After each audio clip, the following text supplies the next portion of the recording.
क्या आपने लेटर पढ़ा? अब बादशाह के बैठा, वो कान से बहरा तो था ही नहीं, तो उसने कहा भाई व्हाट इज दिस? तो उन्होंने अपने पिए को बुलाया, शेख सुलेमान को, जो स्वामी जी से कीमिया बना कर मांगता था, तो उससे पूछा कि भाई क्या बात है, क्या रुके की बात है? कहने लगे हजूर रात को किसी ने बाथरूम के दरवाजे पर रुक्का चिपका दिया। कहते अच्छा जाओ जल्दी लेके आओ। फाड़े नहीं, गीला कपड़ा लेके उसको कर देना, तो जब वो गीला हो जाएगा तो गोंद समेत निकल आएगा, फटने नहीं देना। गया बड़ा संभाल के और रुक्के को उतारा बादशाह की टेबल पे। जब उसने 7 निशान क़यामत के पढ़े, ईमान खुदा पे रखता था, दिल निर्मल था, शरीयत पापी थी, इसके अंदर कोई राय की बात नहीं कि औरंगजेब के पीरियड में जो काजियों ने हिंदुओं पर जुल्म ढाया, जब से सृष्टि बनी है उतना जुल्म किसी ने ढाया नहीं, और ना ही कोई शायद ढाया। अब उसको पहचान थी, वो कुरान पढ़ता था कि फरदा रोज 11वीं सदी में अल्लाह ताला ने दुनिया में आना है, और 11वीं सदी कहते हुए शेख सुलेमान कमबख्त, वो इमाम मेहंदी के आदमी मुझे मिलने के लिए आए होंगे और तूने उनको मेरे से मुलाकात नहीं करने दी। उसी वक्त वजीर को बुला, इसका धक्के देके निकाल दो, इसकी सर्वस खत्म कर दो। निकाल दिया दफ्तर से, नौकरी छूट गई।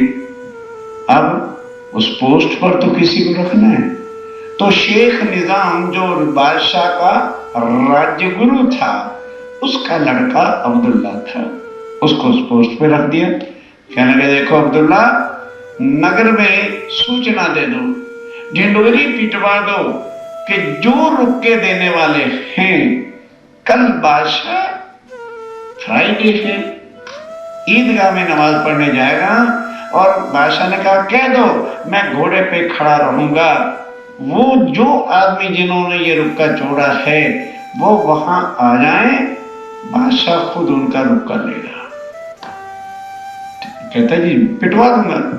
अब गया घर, शेख निजाम कहता बेटा होश से जरा ढिंडोरी पिटवा। तूने ढिंडोरी पिटवाई नहीं और हमारी गर्दन गई नहीं, क्यों? वो हमारे घर में 2 महीने आते रहे, शेख निजाम के घर भी जाते रहे, और हमने उनको कुछ भी जवाब दिया नहीं, तो फिर औरंगजेब क्या मुझे राजगुरु बनाएगा? मेरी भी नौकरी खत्म हो जाएगी, तू भूखा मरेगा। कहते अब्बा जान, ए my father, what I should ask now, मैं क्या ढिंडोरी नगर में पिटवाऊं? कहने लगे ये ढिंडोरी पिटवा दे, आम जनता को सूचना दी जाती है, जिसको कोई प्रॉब्लम है बादशाह वहां खड़ा रहेगा, वो आके बादशाह को अपनी एप्लीकेशन दे दे। तो अब शहर में तो हजारों लोग थे जिनको जो है प्रॉब्लम्स थी, कोई किसी को कुछ नहीं डिमांड थी, किसी की कुछ। अब बादशाह वहां गया, देखा कि हजारों आदमी एप्लीकेशन दे गए। इमाम मेहंदी का तो मैसेंजर 1 या 2 होने चाहिए, ये बात क्या है? अब लालदास जी कहते हैं सुंदर साथ जी, उन रुके देने वालों में 2 अपन भी गए, एक लालदास जी और एक निर्मल दास। जब वो अब्दुल्ला ने इनका रुका, वो निशान, वो सारी बातें ली, इतने इनको मुसलमान पापी लोग होते हैं कि खुदा का भी डर नहीं। लालदास जी कहते हैं हमारा रुक्का लिया तो फाड़ के वही जेब में डाल दिया कि ये रुक्का अगर बादशाह के पास चला गया तो मेरे पिता को खत्म कर दिया जाए। अब लालदास जी को बड़ा चढ़ा जोश, कहने लगे पापी मुसलमान, खुदा से तो डर, इतने अंधे तुम हो गए। तब लालदास कहता है निर्मल दास, किस बात का डरता है तू? वो औरंगजेब अपने लिए खड़ा है, चलो डायरेक्ट ही चल के बात कर ले। अब बादशाह को खड़े हुए लगभग 1 लाख हो गया था। तो बादशाह ने कहा भाई अगर इमाम मेहंदी के आदमी इसमें आए होंगे तो उनका भी लेटर मेरे पास आ जाएगा, मेरी टेबल पर, फिर मैं अपने आप कर लूंगा। अब उन्होंने घोड़े को मोड़ा, एड़ी लगा दी। लालदास 2-3 फरलांग तक बेचारा भागा तो सही, पर कहाँ घोड़ा बादशाह का और कहाँ वो मुलाकात नहीं। अब लालदास जी को चढ़ा दिया। स्वामी जी को चिट्ठी लिखता है। स्वामी जी बाहर थे बगीचे में, वो जहां कस्में उठाई थी बैठ के, कि स्वामी जी 8 महीने हो गए धक्के खाते करते, कभी कोई यत्न करते हैं, कभी कोई यत्न करते हैं, कभी बख्तावर से मिलते हैं, कभी किसी से मिलते हैं, कोई भी काम हमारा सिद्ध हुआ नहीं। अब एक लड़ाई जरा मोमनों के भी देखो कि मोमन क्या कर सकते हैं, पर अपनी ताकत से नहीं, आपके हुक्म की हमें जरूरत है। वो चिट्ठी स्वामी जी के पास पहुंची। अब क्या होता है, ध्यान से सुनिए। हम गए। अभी कहाँ गए भाई, अभी तो जेल गए नहीं, तुम पहले भेज रहे हो। अभी तो चिट्ठी कहाँ जाएगी स्वामी जी के पास, पीछे तो। हाँ चलिए। ये खबर श्रीराज को, ये खबर के स्वामी जी हम ऐसे ऐसे गए थे रुक्का लेके, और अब्दुल्ला ने लेके फाड़ दिया, और बादशाह से मैं मिलने के लिए पीछे तो दौड़ा, पर उससे मेरी मुलाकात नहीं हो चुकी, और अब हम एक लड़ाई करके आपको दिखाते हैं। पर हम क्या करें, पर क्या करें। बड़ा दज्जाल का जो है मुसलमानों की शरीयत का जबरदस्त अंधा राज है। बात हमारी ना सुने, इसलिए हमारी बात वहां तक पहुंची नहीं। बस दज्जाल सब जो है माया के अधीन है, किसी को खुदा परमात्मा का डर नहीं है मुसलमानों को। जिन बात हम गए, और जिस तरह से गए सब लिख करके भेजा, पर हम इनको न छोड़ेंगे। क्या स्वामी जी, हम इनको छोड़ेंगे नहीं, आप चिंता मत करो। तुम सिर पर खड़े हो, जब आप हमारे सिर पर खड़े हैं तो हमें किस बात का डर है। एक लड़ाई हमारी ध्यान के साथ। ऐ स्वामी जी, हुक्म आप कर दो, और एक लड़ाई आशिकों की भी देखो कि जो आशिक होते हैं खुदा के, वो करते क्या हैं। देखियो श्रीराज, है राज्य महाराज, बस देखो सही, और आप हुक्म कर दो कि जाओ, फिर देखो क्या होता है। हुक्म तुम्हारे से करें। देखा, अपने ऊपर नहीं लिया कि हम तैयार हैं, लेकिन उसके लिए हुक्म आपका चाहिए।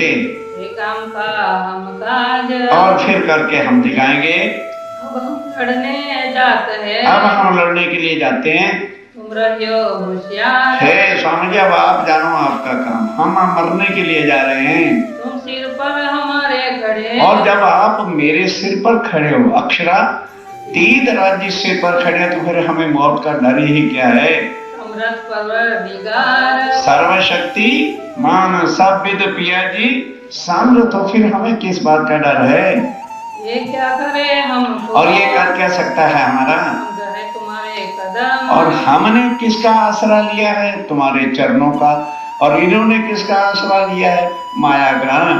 इनको हम मारत है, अब हम इनको जिंदा मार के छोड़ेंगे, चिंता मत करो। कोई हटे ना पीछे दाम, कोई भी मोमिन जो है पीछे नहीं, जो मोमिन है वो तो पीछे नहीं हटेगा। कार बुजदल हटता है तो हट जाए। ये पाती लिख के, ये बातें लिख के दई भाई कांजी के साथ, कांजी भाई को भेजा कि स्वामी जी को जाके वहां चिट्ठी दे आओ। कांजी जाके पहुंचिया, कांजी जाके पहुंचा, स्वामी जी ये चिट्ठी लालदास जी ने दी है। राजपाती लिख के, और स्वामी जी ने जब चिट्ठी पढ़ी तो समझ गया कि लालदास किसी के काबू के आने वाला नहीं। तो स्वामी जी क्या चिट्ठी लिखते हैं, लालदास जो तुम्हारा प्रोग्राम है वही होगा, लेकिन लेट मी कम फर्स्ट, मेरे से एक मुलाकात कर लो, फिर तुम जो है चले जाना। अब संजय का समय था, रात हो गई, वो सारे मोमिन कहाँ हैं, चांदनी चौक में ठहरे हुए। अब स्वामी जी सवेरे आए और आके के मुलाकात चांदनी चौक में करते हैं। मौसम मिलाप करके, मेरे से मुलाकात करके तुम की जो एक काम, फिर काम करना, जो तुम्हारा प्रोग्राम है मैं उसको रद्द नहीं करूंगा, चेंज भी नहीं करूंगा, पर मुझे आ जाने दो। फिर बैठ मसलत करी, और फिर स्वामी जी पहुंच गए और बैठ करके सबको बुलाया, कहने लगे इतना बता दो तुम्हारा प्रोग्राम क्या है। एक जगह इन ठाम, एक जगह लेकर के पाती पहुंची आई के, पाती जो है लालदास जी के हाथ में, समझा कोई आ गई थी। मिलवा माती सब सब सुंदर साथ जो थे वहां पर मिलकर के पढ़ा कि शिव जी का क्या हुक्म है। राह देखे सिराज तब उनकी की, राह देखने लगे कि स्वामी जी आएंगे, जो हुक्म होगा चले जाएंगे। जहाँ लेनी दजाल तो बात। क्यों?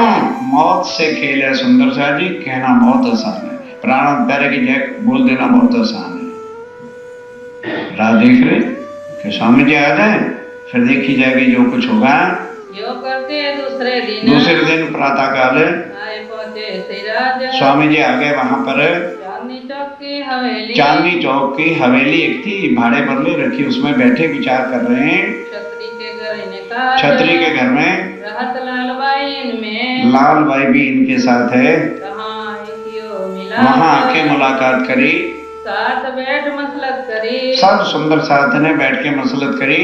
सब जवाब किए आप, आप जो है स्वामी जी लालदास जी से पूछते हैं, भाई तेरा प्रोग्राम क्या है? अब तुम्हें क्या करना। साधनों के सुनने का प्रसंग है कि भाई मुझे बताओ तो सही, तुम क्या करना चाहते हो, कैसे करना जाना चाहते हो? पहुंचाओ ने पैगाम, इस पैगाम को औरंगजेब को संदेशा देने के लिए कि इमाम मेहदी दुनिया में आ गए हैं। साथियों जवाब दिया जोश में, लालदास जी और साथी जो जाने वाले थे जोश में उत्तर क्या देते हैं, स्वामी जी कब तक बुद्धू बनाओगे हैं? हमारे से पूछते हो कि हमारा प्रोग्राम क्या है?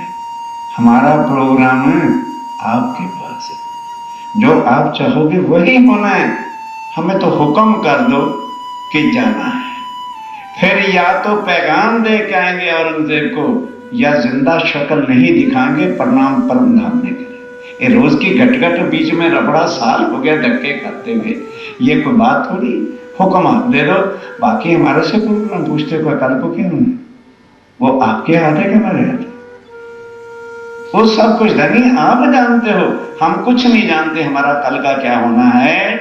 तू होवे इनकाम, बस हम तो आपके हुक्म पर मर मिटेंगे, और लौट के नहीं आएंगे। कोई बात की फिक्र, और हमारे दिल में कुछ भी डर फिक्र नहीं है। हमारे मन में ना ये मत सोचो कि हम मौत से डरते हैं, अब तो मरना है भाई, ये सोच के जाना है कि वहां मौत से खेलना है। हमको एक हुक्म, बस एक हुक्म की जरूरत है। ध्यान के साथ सुनो। एक आदमी डरता है और जाता है, कहता भाई जब मैं आपको हुक्म दे रहा हूं जाओ, तो मतलब क्या? हुक्म देने वाले की शक्ति सब। लालदास जी कहते हैं आप हुक्म दे, बस फिर हमें कुछ नहीं चाहिए और बात ना जानी। और स्वामी जी हम कुछ जानते नहीं, बस इतना जानते हैं कि आपका पैगाम देने के लिए हम मरने जा रहे हैं, बात कर रहे हैं। बाकी क्या होना है ये आप जानो, जो आपने पहले से परम धाम में दिल में ले रखा है, हमें क्या पता क्या होना है। बिना तुम परवरदिगार, हे राजिम राज, आपके बिना हम किसी को नहीं जानते, हम तो अपने वजूद को करें, और हम अपने वजूद को आपके हुक्म पर टुकड़े टुकड़े कर देंगे, आपका हुक्म पूरा करके आएंगे। जुबान पर इस्लाम, बस आपका हुक्म, जो हमारे राज्य राय का रास्ता निजानंद संप्रदाय है, हम अपने को कुर्बान कर देंगे।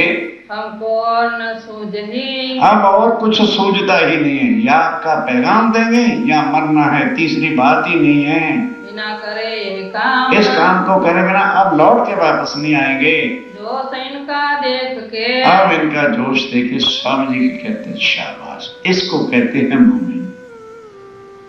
जो बहाने बनाते फिरते हैं, अरे यहाँ मुर्दार है छोड़ दो, इनका जोश देखे, इनका ईमान देख के, इनके कदम आगे बढ़ते देख के स्वामी जी क्या कहते हैं, सिराज बे खुशाल, खुशाल कि ये हैं। स्वामी जी कहते हैं अब पहचानो तुम कौन हो, ना तुम हिंदू हो ना तुम मुसलमान, तुम इन सबसे पर्याप्त हो जिसको परम धाम की आत्मा कुरान में मोमिन कहते हैं।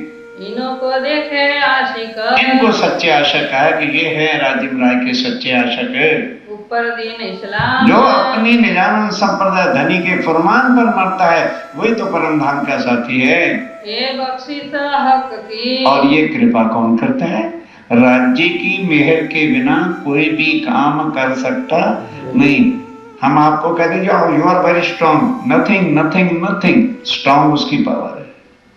वो जिसको बख्शिश कर दें तो फिर वो स्ट्रांग हुआ कि राज्य की पावर स्ट्रांग। अब जब राज्य की मेहर इन पर होगी ये काम होने का, तो बस कहते हैं कि ये गीत तक हमें सुनाई जा रही है कि मोहम्मद इसको राज्य के आशिक कहते हैं। इत खुशहाल होए के, और मोहम्मद बड़े खुशहाल हैं और खुश होके स्वामी जी ने कहा जाओ मेरे हुक्म से जाओ। लालदास कहता है बस फिर एक आखिरी तमन्ना है। कहले बोल भाई। कहले आज हम अपने हाथ से रसोई बनाना चाहते हैं और रसोई हम बना देंगे, आप प्रेम से रूखा सूखा खा लेना और खाते समय एक प्रसाद हमको दे देना, क्योंकि परम धाम में ये प्रसाद नहीं मिलता। बस और कोई तमन्ना नहीं। स्वामी ने कहा ऐसा भाव है तो बनाओ। तब मोमनों ने हाथ से भोजन बनाया और बना के कुछ मेवा मिठाई बाजार से भी स्वीट्स वगैरह ले आए और राज्य के सामने भोग धरा दिया। रखा में ढक दो से जल्दी करो। तो अपने हाथ का बनाया हुए भोग और भाव होता है। भोग है अरे बाजार से रबड़ी बबड़ी ले आए, भाव कहाँ रहा? भाव कहाँ रहा? भाव तो अपने भाव से बनाने का होता है। बनाया। स्वामी जी भी बड़े मस्त हो गए, आनंद से आज भोजन कर रहे हैं और उठा के हिलाते। ले भीम भाई जो जाने वाले मोमन है उनको अपने हाथ से प्रसाद देते हैं। जय पधारो एकांत। अब लालदास कहते हैं स्वामी जी कृपा करो आप यहाँ से चले जाओ। एकांत में कह दिया कि कहाँ जाना है। लालदास जी और स्वामी जी को पता है चुप्पे से कामा पहाड़ी जो मथुरा के पास है वहां चलेगा। हे स्वामी जी हम यहाँ के इंसान का तन धारण किए हुए, हो सकता है दिस इज पॉसिबल कि जब औरंगजेब को जुल्म ढाए और हमारे से आपका एड्रेस पूछेगा तो जिसका दिल कमजोर हुआ उसने आपका पता एड्रेस यदि बता दिया तो हम कहाँ जाएंगे? चुप्पे से लीव दिल्ली एट वंस, छोड़ दो। स्वामी ने कहा ठीक है। कहने लगा चिंता न करो, जो कुछ हमारे साथ बीतेगी और रिजल्ट आएगा आई शैल गिव यू लेटर। मैं आपको तुरंत जो है इस समय से लेके आखिर की रिजल्ट का इन्फॉर्म करूंगा। अब स्वामी जी चले गए, चरणों में किया प्रणाम, तो बाकी कुछ तो डर गए। कहते हो लालदास तू बड़ा अपने आप को बहुत समझता है, क्या हम राज्य मराए के हुक्म पर नहीं मर सकते? खाली कहते हैं कौन है रणनीति। कहते हैं अरे भाई तू ही ज्यादा कर सकता है क्या, हम भी मर सकते हैं, तू देख तो सही जरा, कल को सोचेंगे। उन्होंने कहा भाई तुम सोचो, तुम सोचो। एक आशिक इस तरह के हैं जो राज्य के नाम पर बस मरना जानते हैं, मर मिटेंगे। और एक क्या है, ना करते हैं ना करने देते हैं। भाई अगर ये कर लेंगे तो नाम तो इनका हो जाएगा, फिर हम क्या करेंगे? एक वो है कहते हैं भाई आत्मा परम धाम, कहता राज्य ले जाएंगे, हमसे औरंगजेब की मार नहीं खाई जाती। वो मुनकर एक हो गया। अब लालदास कहता भाई जिसने चलना है आई शैल नॉट वेट, आ जाओ। अब लालदास को जो नाइट मिल गई थी उसने दर्जी को बुला करके मुसलमानों की पोशाकें तैयार कर ली, क्योंकि मुसलमान बन के जाएंगे तो औरंगजेब से तो मुलाकात हो ही जाएगी, बाद में जो दंड मिलेगा उसको भुगत लेंगे। तो लालदास जी ने कहा जिसको चलना है चलो, ये कपड़े पहनो, हिंदुओं वाली धोती बोती और जाबा जुबा उतार दो। 12 मोमिन ऐसे निकले जिन्होंने मौत के खेल के लिए जान अपने हथेली पे रखी। अब उनके जरा नाम सुनो। और मुल्ला कायम। ओ कायम मुल्ला आया तो नौकरी पर था, चर्चा सुन के ईमान ले आया, मुसलमान इस्लाम धर्म को छोड़ दिया। और शेख बदल, ये 2 तो मुसलमान और 10 अपने हिंदू सुंदर साथ हैं। एक लालदास जी हैं, एक भीम भाई है और भीम भाई रहे। और भीम भाई साथ है। 12 मोमिनों में कौन था? वेदांता आचार्य थे सूरत के, और आज कुरान से औरंगजेब के दरबार में लड़ने के लिए जा रहे हैं। क्यों? पता हो गया कि भाषा मुसलमानों की है, लेकिन इसमें राज सारे हमारे धनी के परमधाम की बातें। हम किस बात के लिए कुरान से डरे? छोड़ कबीला संग है। और कबीला घर परिवार सूरत में ही छोड़ आया था, राज्य के चरणों में अर्पण है, फिदा इस्लाम पर, फिदा है, कुर्बान है राज्य में राय के हुक्म पर। भाई सोम जी खंबात से, खंबात के रहने वाले सोम जी भाई थे, उनकी डीगरे के घर ही आज मंदिर बना हुआ।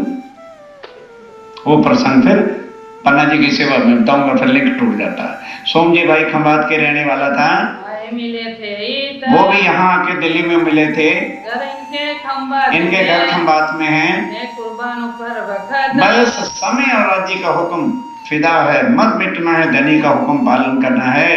नाग जी सूरत से, ओ नाग जी जिसका नाम गरीब जी था, सूरत से आया हुआ था, वो भी चल पड़ा, चले छोड़ कबीला, छोड़ दिया कुटुंब कबीला अपना। धाम धनी बिना, इनको धाम धनी के बिना और न थी दिलाश, और किसी की आशा नहीं है कि धामपुरी जब सिर पे खड़े हैं, क्या मुर्दार सगे संबंधियों में रखा हुआ है। हिमाई बुंदेलखंड से, और कि भाई बुंदेलखंड का रहने वाला, वो भी दिल्ली में आया हुआ था, आया ले ईमान, पूरा ईमान लेकर के चल रहा है। खिदमत करी तन तन धन कुर्बान कर दिया राज्य के हुक्म पर। पूरी भई पहचान, क्यों? ये कौन करेगा? जिसको उनके स्वरूप की पूरी पहचान होगी, तभी तो काम चलेगा, नहीं तो क्या कहते रहेंगे। प्राणनाथ जी ने पिता के शोठा थे, प्राणनाथ मेराय ठाकुर के पिता के शोठा करते, प्राणनाथ के, प्राणनाथ मेराय ठाकुर के अंदर जो बैठे वो प्राणनाथ है। हमें पहचान ही नहीं तो फिर हम किस तरह से कुर्बानी, या जो कॉल करते हैं सुखदेव ब्रह्मश्रेष्ठ को कौन पूरा करेगा?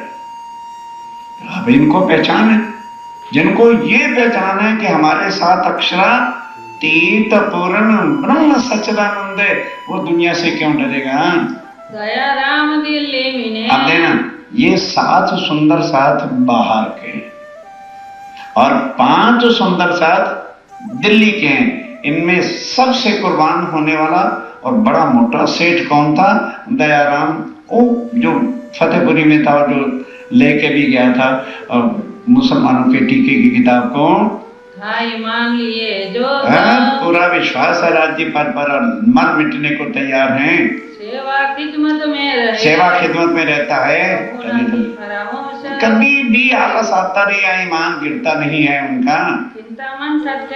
चिंतामणि ओ ठट्ठे वाला कबीर पंथ का आचार्य था और यहाँ कुरान से लड़ने के लिए जा रहा है। पूरा ईमान के बिना सुंदर साथी कुछ नहीं। जब हमारा विश्वास ही पक्का नहीं, और विश्वास कब पक्का होता है? जब धनी की पहचान होती है। धन मन धन धनी के नाम पर कुर्बान है, क्योंकि पूरी पहचान हो गई। पहचान के बिना कोई धन की भी सेवा नहीं करता, कुर्बान होना तो बड़ी दूर की बात है। चंचल बड़े ईमान सो, और चंचल दास ये भी दिल्ली का सुंदर साथ है, बस घर बार छोड़ दिया दिल्ली में, स्वामी जी के चरणों में अर्पण हो गए। आज कबीला छोड़, सब आज कबीला घर छोड़ दिया, चल पड़े मुसलमान को पैगाम देने के लिए। अब वो भी सुंदर साथ में शामिल हो गया। रहे दुकान अपनी, और अपनी दुकान में कौन रहता था? जो गंगाराम, एक गंगाराम है, उग्राही का काम करता था। ईमान से खिदमत, बस ईमान से, पहले ईमान, तभी तो आदमी कुर्बान हो सकता है। वो भी सेवा में हाजिर है, सेवा के काम, बस राज्य की सेवा के लिए अर्पण है। बनारसी एक और साथी दिल्ली का है, वो भी उग्राही का काम करता है। ताजा थोड़े दिन से ही वो सुंदर साथ बना था। पुराने क्या कहते, कल का है, हमको शिक्षा दे रहा हो। तो कोई ओल्ड सुनने की ज्यादा कीमत होती है। ओल्ड वालों का ईमान ही नहीं है राज्य मरा के, क्योंकि उनको पहचान है ही नहीं। वो अभी आया था, आत्म जागृत उठी थी, उसको धनी की पहचान थी, इसलिए कुर्बान हो रहा है। अंदर जाके कहीं, अब अंदर जाके क्या कहा? अरे ठहरो, अब ये 12 सुंदर साथ कहाँ चले गए? जामा मस्जिद। अब जामा मस्जिद में भी जाके खड़ा कहाँ हो गए? जहां उनके महंत श्री जिसको इमाम कहते हैं, वो अज्ञावान होते हैं, पीछे सब मुसलमान नमाज पढ़ते हैं, वहां जाके खड़े हुए और वो इमाम ऊपर था जिसको पुजारी कहते हैं। जब उसने दोपहर के समय में लाल गाजी को इतना जोश है, इमाम मेहंदी आने की समंदे गा रहा है, वो ऊपर से देखता है झांक के, अरे इस समय ये कौन लोग हैं। जब खटखट नीचे आया और उस वाणी को समझ के कि इमाम मेहंदी दुनिया में आ चुके हैं, हाथ उठा के कहते हैं, हे मेरे अल्लाह ताला, ये तो तेरी कोई नूर रोशनी है, बस मुझे ताकत बख्श कि मैं इन मोमनों को औरंगजेब से मिला दूं। जब वो गा चुके, कहते मोमनों भाई अगर तुम कहो तो मैं तुम्हें औरंगजेब से मिला सकता हूं। वो कहते हैं और हम चाहते क्या है, जामा मस्जिद के एक फरलांग 200-300 गज पर सामने लाल किला। कहता हो मैं लेके चलता हूं। तो वो लेके, अगर आपने लाल किला नहीं देखा तो कभी दिल्ली जाना, आज भी वही गेट है। लाल किला में जाओगे तो राइट टर्न लेना पड़ा, डायरेक्शन बता रहा हूं। थोड़ा आगे चलोगे तो रेड बत्ती आगे, लेफ्ट को मुड़ जाना। जब अंदर चले जाओगे तो सामने बारादरी होगी, जहां पब्लिक के मिलने का स्थान है, वो ऊंचा चबूतरा है। तो काजी ने कहा कि तुम इधर ठहर जाओ, मैं बादशाह को महल के अंदर है लेके आता हूं। इमाम हर वक्त अंदर जा सकते हैं, कोई उनको रुकावट नहीं होती। बादशाह बैठा था, कह लगे हुजूर वो इमाम मेहंदी के आर्मी मैसेंजर्स आए हैं, मैं उनको साथ लेकर के आया हूं, आप जरा अपना पोशाक, अंदर तो हर वक्त बादशाही लिबास नहीं पहना जाता, लूजर ड्रेस को उतार के अपनी बादशाही पोशाक पहन करके आ रहे, कहने लगे चलो मैं अभी आता हूं। बस इतने में बादशाह ने अपना एचकन पोशाक वगैरह पहनी और हाथ में, बादशाह लोग छड़ी अवश्य रखते थे, और लेके आ गया और टेका लगा के खड़ा हो गया। Now come to the point. अब औरंगजेब के और मोमनों की बातें रूबरू होती हैं। नया पैगाम इमाम के इमाम साहब का पैगाम आया। ये मुल्ला वो जो था बादशाह को कह रहा है, मैं उनके आदमियों को यहाँ ले आया हूँ, हे बादशाह जरा जल्दी बाहर आ जाओ। में से सुन के तब बादशाह महल के अंदर से सुन के निकल आया सुल्तान, तो जो है अपने कपड़े पहन करके आ गया, चबूतरे पर, और वो खुद चबूतरे पर खड़ा हो गया। मोमन थोड़ी दूर खड़े हुए थे। अब माइक तो उस समय था नहीं सामने, बोला, लेकिन मोमिन सुन नहीं सके। बादशाह ने इशारा किया, आगे आ जाओ। तब आगे आए। अब बादशाह क्या कहता है और मोमिन जवाब क्या देते हैं, ये प्रसंग सुनने का है। मोमिन तले चबूतरे, मोमिन चबूतरे के तले खड़े थे, जाए निकट, वो निकट आ गए। जो लिखा लोगों को अब ये बातें 1100 साल पहले लिखी हुई हैं कि जब इमाम मेहंदी का पैगाम लेकर के लोग जाएंगे तो बादशाह उनको और खान कर सकते नहीं। पहले लिख दिया मोहम्मद साहब ने। अब वो आगे आता है, अब क्या लिखे अनुसार होता उसको सुनो। और वही खटपट, अब जिस वक्त मोहम्मद चले गए, किसको खटपट हुई? शेख निजाम को, शेख सलाम को, और वो पांचों जो थे ना, उनको ले भी अब मरे, अब मरे।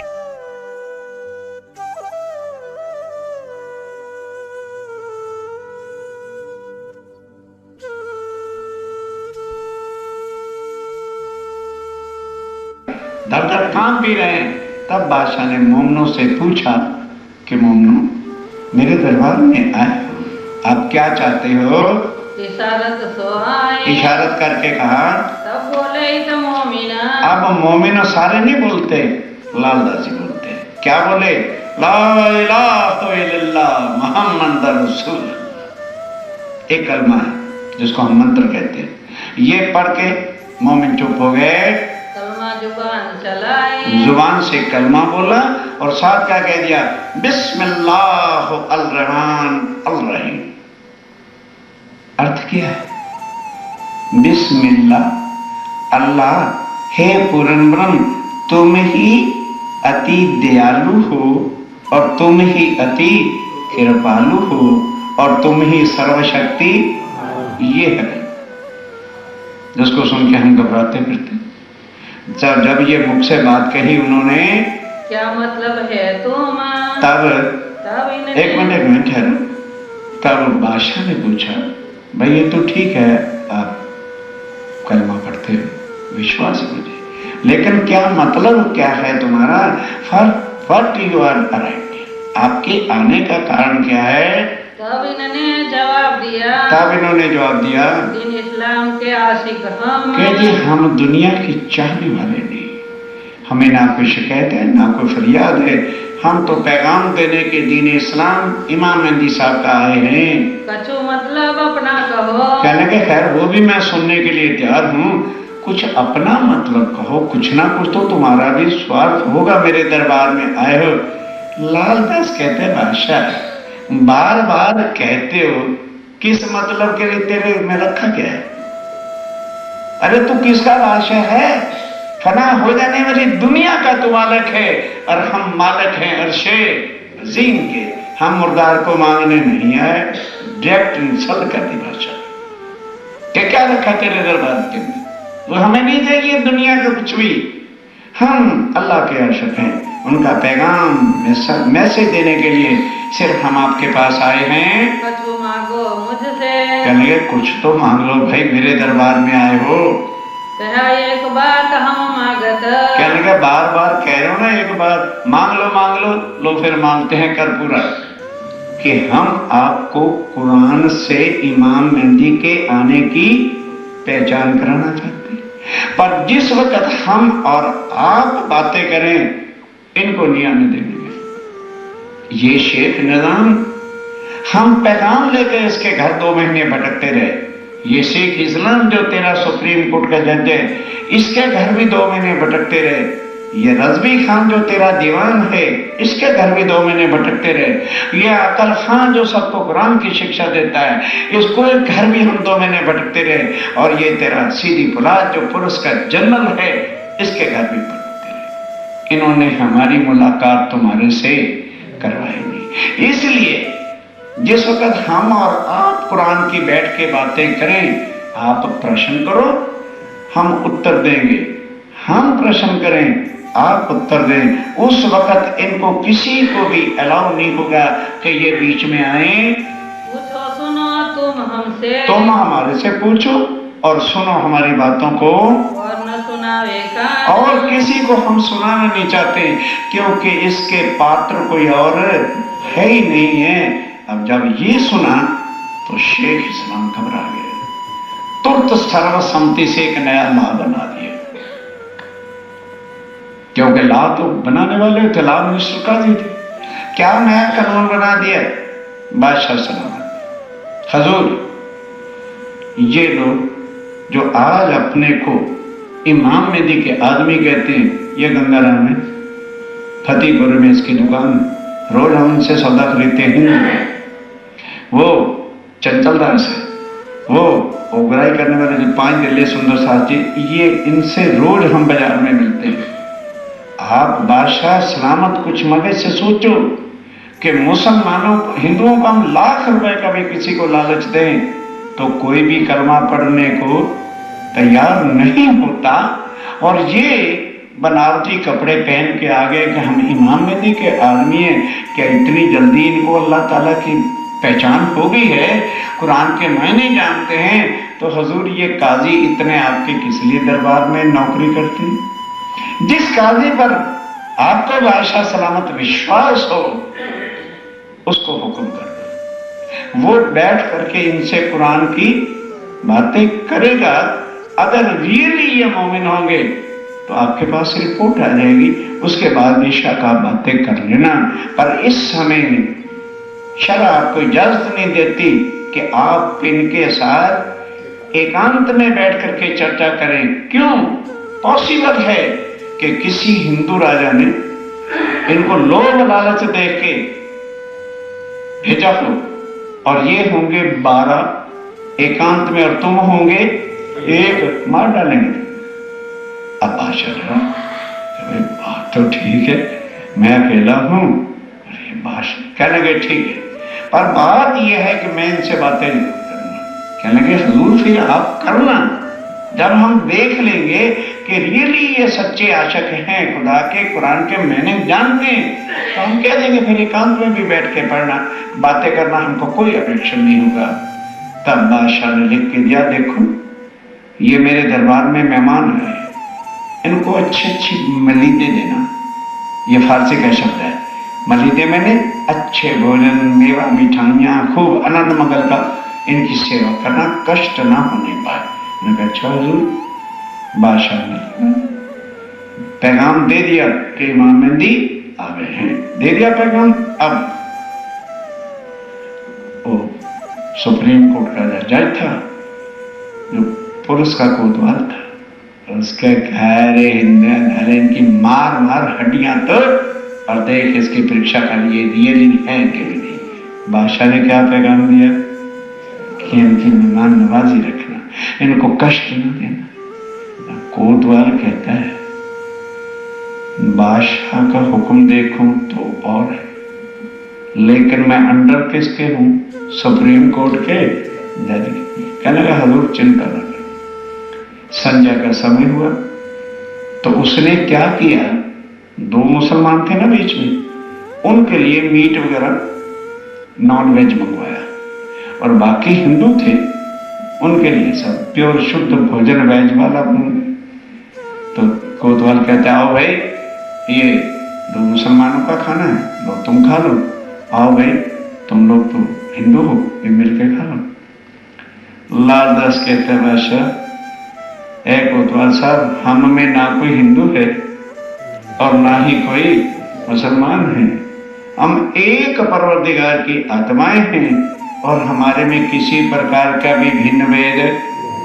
अरे कभी मुसलमान थे, अब तो उन्होंने मुसलमान धर्म छोड़ के तारतम ले लिया, जब चरणों में आ गए फिर हिंदू मुसलमान का सवाल क्या है। परमधाम की आत्माएं एक हैं और वो उत्तरी हैं चारों वर्णों में आई हुई है। कब तक जुदा जुदा है? जब तक तारतम लेके राज्य के चरणों में आ नहीं जाता।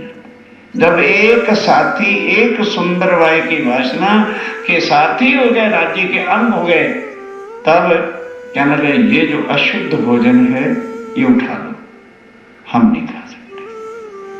तब वो जो 10 का भोजन आया था उसी में ही मिल करके 12 के 12 बोलो इमाम मेहदी साहब की जय। अब हम प्रार्थना प्यारे भी जय थोड़ा बोल रहे, तो बोल के खाने शुरू कर दिया। अब कोतवाल हैरान, क्योंकि उस समय कोई भी मुसलमान हिंदू के साथ भोजन कर नहीं सकता था कि ये लोग काफिर होते हैं, और हिंदू मुसलमान के साथ नहीं कर सकता था। वो तो क्षण से मिट गया कि हिंदू मुसलमान से परे हो चुके हैं। फिर अब सुप्रीम कोर्ट के जज का ऑर्डर था, रात को जब 12-1 बजे सुंदर साहब जी कोतवाल ने जो हंटर उठाया, मोमनों को मार पीट कर बोलो तुम्हारा इमाम मेहदी कहता है, बताए ड्रेस। कहता कोतवाल ये हंटरों से हमें पीड़ा नहीं होगी, मार या इमाम मेहदी या अल्लाह ताला। आंखों से एक आंसू मार मार के कोतवाल थक गया कि इंसान है कौन। रो पड़ा, कोतवाल रो पड़ा। और अब बादशाह को रिपोर्ट देता है कि बादशाह सलामत, मेरे से बहुत अत्याचार जुल्म हो गया है और खुदा मुझे भी कभी भी बख्शने वाला नहीं है, पर मैं क्या करूं। मुझे सुप्रीम कोर्ट के जज ने यह ऑर्डर दिया था, जो इस समय जाहिरी मुसलमान हैं शायद उनका ईमान टूट सकता है, पर इनका ईमान टूट नहीं सकता। जिस सच्चे मोमिन है, कॉपी टू बादशाह और कॉपी टू सुप्रीम कोर्ट का जज। अब ध्यान दो, सुनने का प्रसंग अब आ रहा है।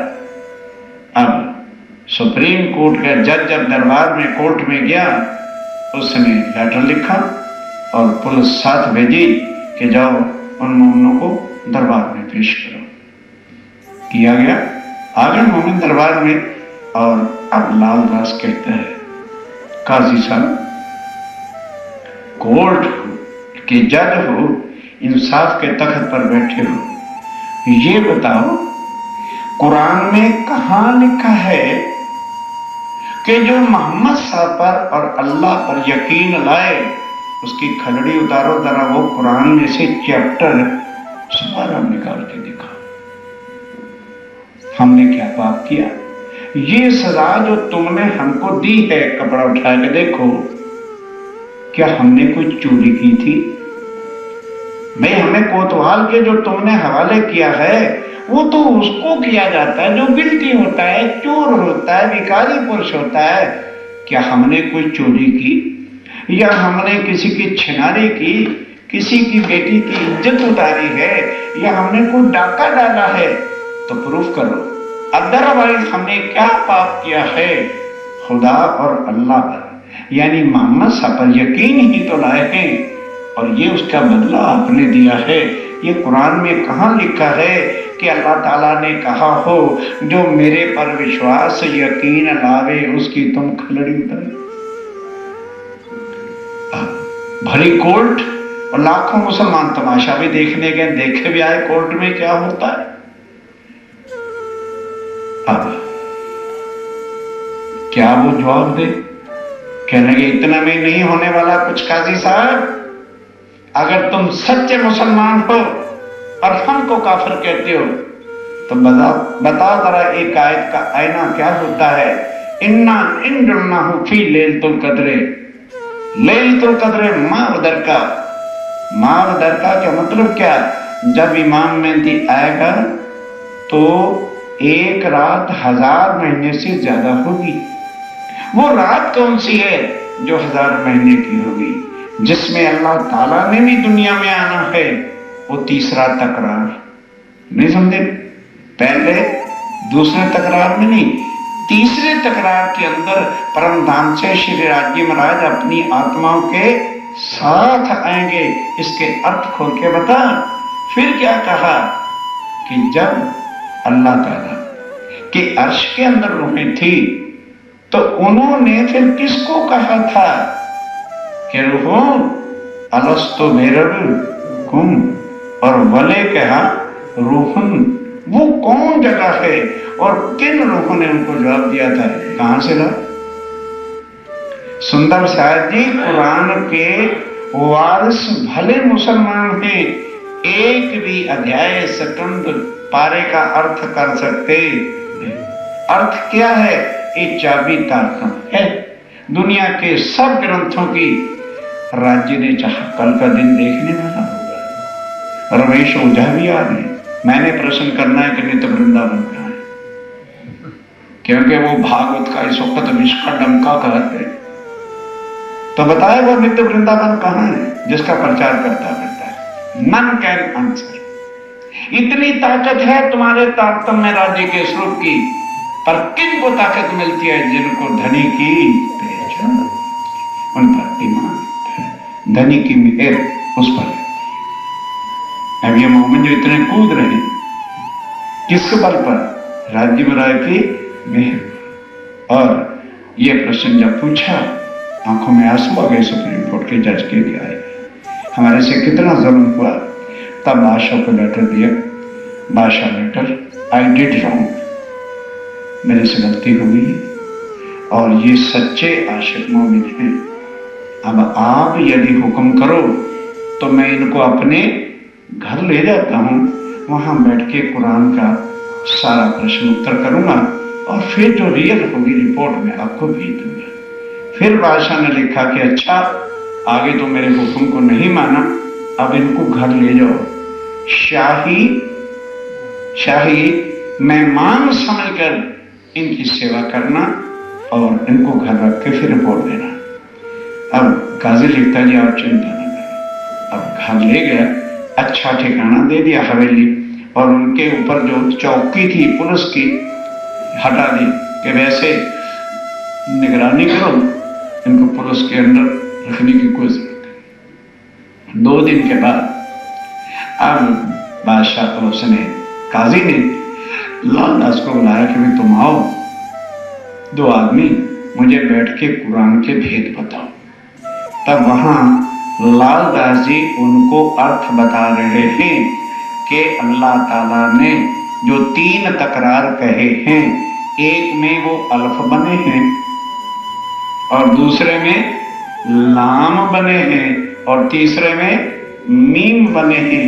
अल्फ कहा है मोहम्मद को और लाम कहा है सतगुरुदेव चंद जी को और मीम कहा है इमाम मेहदी साहब पूर्ण अल्लाह के स्वरूप। फिर कहा कि अच्छा ये बताओ, अर्श में बैठ करके जो उन्होंने प्रश्न किया था जरा उसका समझाओ। कहने लगे इस दुनिया में अपनी आत्मा को, रूहों को उतारने से पहले अर्श के अंदर उस अल्लाह ताला ने, राजीव राय ने अपनी आत्माओं से ये बातें की थी। ये है खुदा के अर्श की बातें। फिर उसने जो जो बातें पूछता गया इन्ना इन्ना की, वो बताया कि जिस समय दुनिया का नाश होगा, रब्बुल नाश, ये आखिरी शब्द है कि जब दुनिया का नाश होगा वो होगा तो अल्लाह ताला अपनी रूहों को लेके अर्शे राज्य महाराज आत्माओं को लेके परमधाम जाएंगे और सारी दुनिया को 8 बहिश्तों में कायम करेंगे। खुद इमाम मेहदी खुदा ही तख्त के इंसाफ पर क्या न्यायाधीश बन के सबका इंसाफ करेंगे और 8 रिश्तों में डालेंगे। ये उसका अर्थ है। अब कहना अच्छा भाई लालदास, इस तरह से कई दिन तक बातें होती रही। तो बीच में एक काजी मुल्ला जो शरीयत वाले थे वो आए, चर्चा सुनी। कहने भी लालदास और बात हमें पसंद नहीं आई, जब तुम अल्लाह और मोहम्मद पर विश्वास लाए हो तो फिर नमाज तो तुमने कभी पढ़ी नहीं, तुमको 5 वक्त नमाज पढ़नी चाहिए। तो लालदास जी क्या उत्तर देते हैं? कहने लगे सुनकर जी, ये नमाज जो 5 वक्त का कायदा बनाया है उनके लिए है जो वास्ते अपने बाल बच्चों के, परिवार के लिए, कुटुंब के लिए जीता है। ये तुम्हारे लिए है क्योंकि तुमने नमाजें पढ़ने, पैसा लेना है बच्चों का पेट पालने के लिए। हमारा उठना, हमारा बैठना, हमारा सोना, हमारा हंसना, हमारा रोना, ये सब नमाज ही नमाज है, क्योंकि हमारा एक एक सांस उस खुदा के वास्ते है। यह हमारा शरीर हमारा नहीं है, यह हमारे बच्चों के वास्ते नहीं है, ये शरीर भी हमारा अल्लाह ताला के हुक्म से चलता है, वो रखे ही हमारे। तो फिर हम किसकी नमाज पढ़े? मुंह खुला रहेगा। दूसरा कहता हो चल यहाँ से, हमारे बस में आने वाले नहीं। तब काजी बैठ के वो जो सुप्रीम कोर्ट का जज था कहते भी लालदास, ये जो तुम कहते हो 11वीं सदी में खुदा आ गया, कहता हाँ, सूरा उल फजर और सूरा उल कदर। फजर मैंने प्रातः का होना, ये कुरान का एक चैप्टर है। और सूरा उल कदर कि वो कदर की रात कितनी लंबी कहने के खोल ले, उसमें लिखा है कि 11वीं ईसा, 10वीं ईसा, 11वीं इमाम और 12वीं सदी फजर पढ़ ले। तो कहने की भी बात यह है, कुरान को तो हम झूठा कह नहीं सकते। 11वीं सदी है, इमाम मेहदी आ गए और आ गए, मैं स्वीकार करता हूं। पर ये खबर यार बादशाह को न देना, ये चर्चा उसको न सुनाना। क्यों? बादशाह पहले से ही इमाम मेहदी के इंतजार में बैठा है और उसमें पता लग गया उसको कि इमाम मेहदी आए तो राजपाट छोड़ के उनके चरणों में जाके बाबा जी बन जाएगा और बादशाहत हो जाएगी हिंदुओं की। तो हमारी कुर्सी, हाय कुर्सी, क्या लिया? माया की कुर्सी, हाथ से क्या खोया? अल्लाह का लिखा ऐसा है, कुरान में लिखा ऐसा है कि जब मोमिन जाके पैगाम देंगे तो शरीयत के लोग उनको बादशाह से मुलाकात नहीं करने देंगे। अब जब ये सारा काम हो गया, अब लालदास जी खुद बीती सारी, जैसे स्वामी जी से अलग होके जुम्मा मस्जिद में गए, कैसे काजी ले गया, कैसे बादशाह को पैगाम दे दिया, कैसे फिर कोतवाल के पास से गए, कैसे कष्ट आए, कैसे फिर सुप्रीम कोर्ट के जज के पास गए, वो सारा हवाला चिट्ठी में लिखकर किसको भेजा? शेख बद्र को। उसे बता दिया कि चुपके से वो कामा बाड़ी चला जाए, वहां स्वामी जी बैठे हुए। अब वहां वो चिट्ठी लेके जाता है।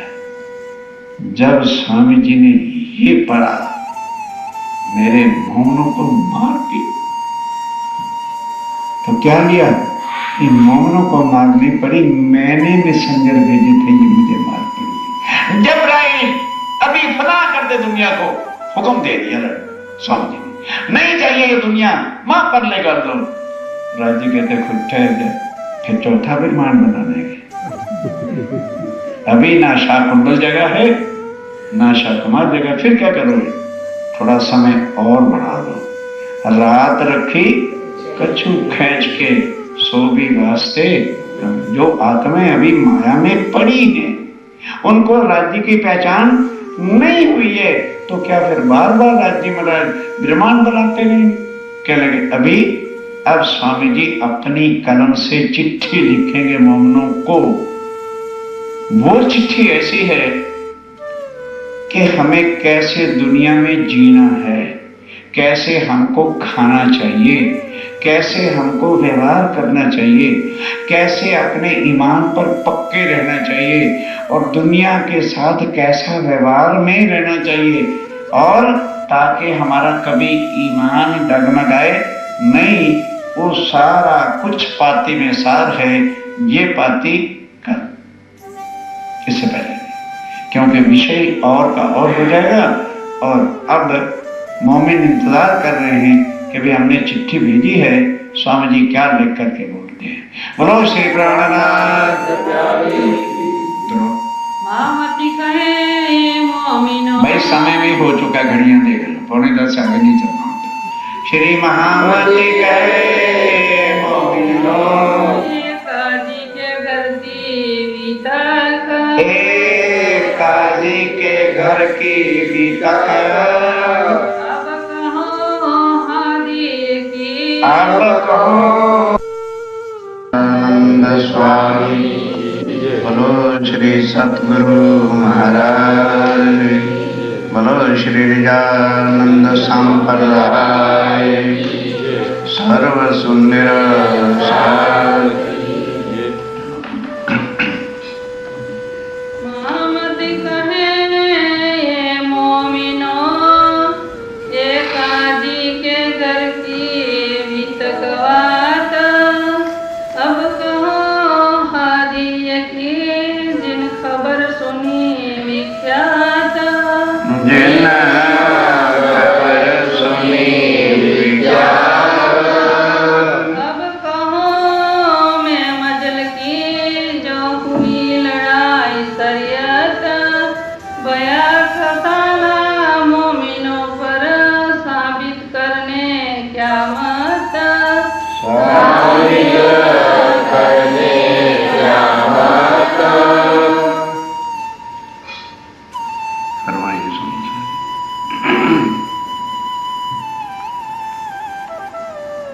अब कहूँ मजल की जो हुई लड़ाई शरीयत।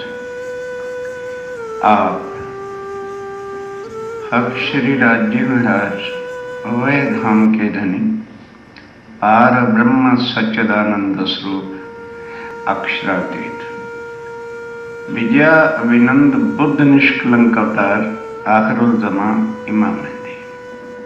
ये जो विजया अभिनंद बुद्ध निष्कलंक अवतार शब्द हैं, या आखिरुल ज़मां इमाम मेहदी एनो अर्थ छे आखिरी जमाने के मालिक खामिद, वो प्राण है।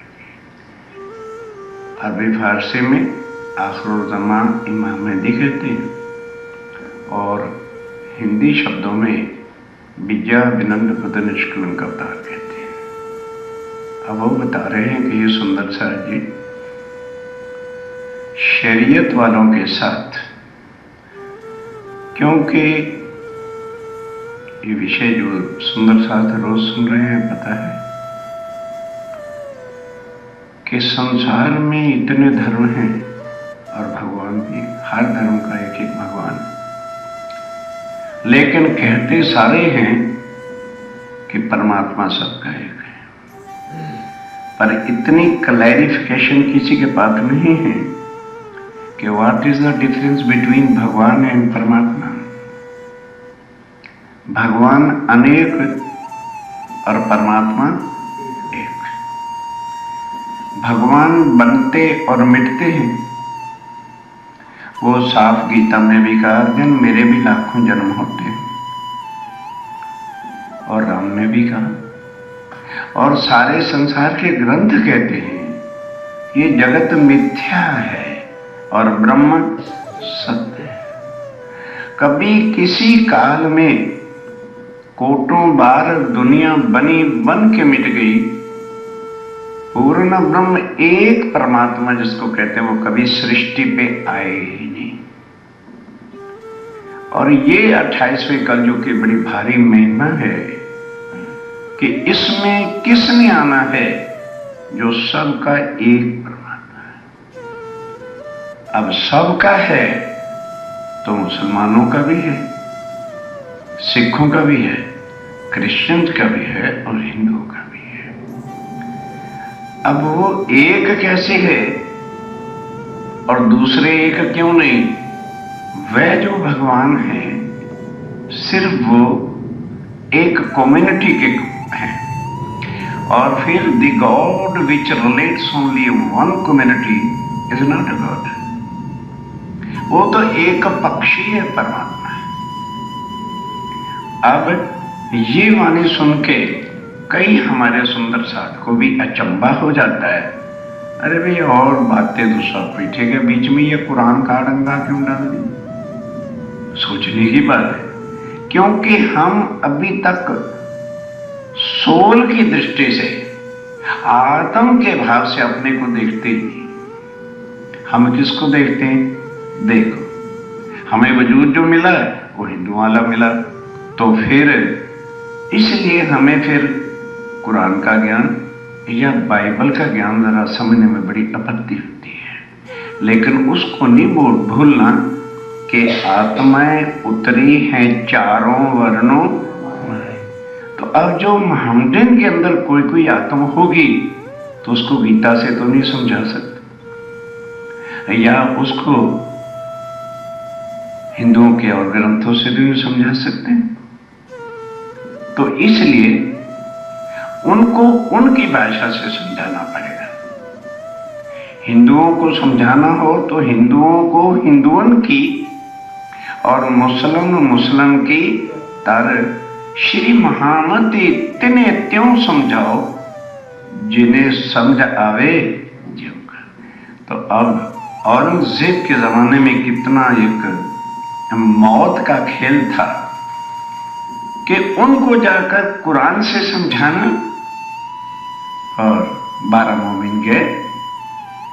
वो काजी जो सुप्रीम कोर्ट का जज था उसने स्वीकार किया, कुरान से स्वीकार किया, और मोमिनों को ये ज्ञान पहले स्वामी जी ने कुरान का सारा सराय रोहिल्ला में बैठकर तफसीर हुसैनी, जिसमें कुरान का फुल ट्रांसलेशन है, उसको और सनंद ग्रंथ को लेकर के एक करके बताया कि there is a difference of only words language, otherwise हम कहते हैं परमात्मा सबका एक है, और वो अपनी भाषा में क्या कहते हैं? कुल हु अल्लाह, सेम थिंग। और वही बाइबल क्या कहती है? The supreme truth God is only one. और वही सिख लोग भी कहते हैं कि वो जो है पार पुरुष जो है वो एक है। अब जब तक ये सारी नॉलेज हमें ना आए, यदि हम अपने को फिर ब्रह्म सृष्टि कहते हैं या सुंदर साथ कहते हैं, तो शायद भ्रांति में हम भ्रांति में we have got no knowledge of all dharmas, religious books. हमें हर ग्रंथ का सार पता होना चाहिए ताकि जो भी कोई प्रश्न करे तुरंत उत्तर दे। तो आइए, कलयुग है और उसमें वो आत्माएं उतरी हैं और वह पार ब्रह्म कभी अपनी आत्माओं से जुदा हो नहीं सकती, इसलिए उनको कलयुग में आना पड़ा और वो आके किसी ना किसी के तन में ही तो बैठ करके सारा ज्ञान सुनाएंगे। अब सुनने की बातें इसी पाती के अंदर आएगा, वो सब कुछ सुनिए। जिस वक्त मोमिन वहां गए और कठिनाई हुई औरंगजेब के उस जालिम सुप्रीम कोर्ट जज शेख इस्लाम ने पुलिस कत्वाल को कह करके बहुत मोमिनों पर मार भी पड़वाई।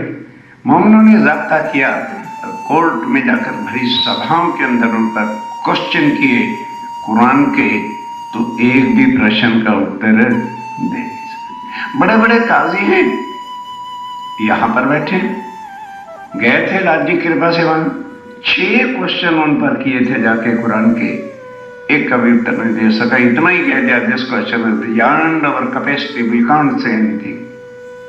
कुरान किसका हुआ?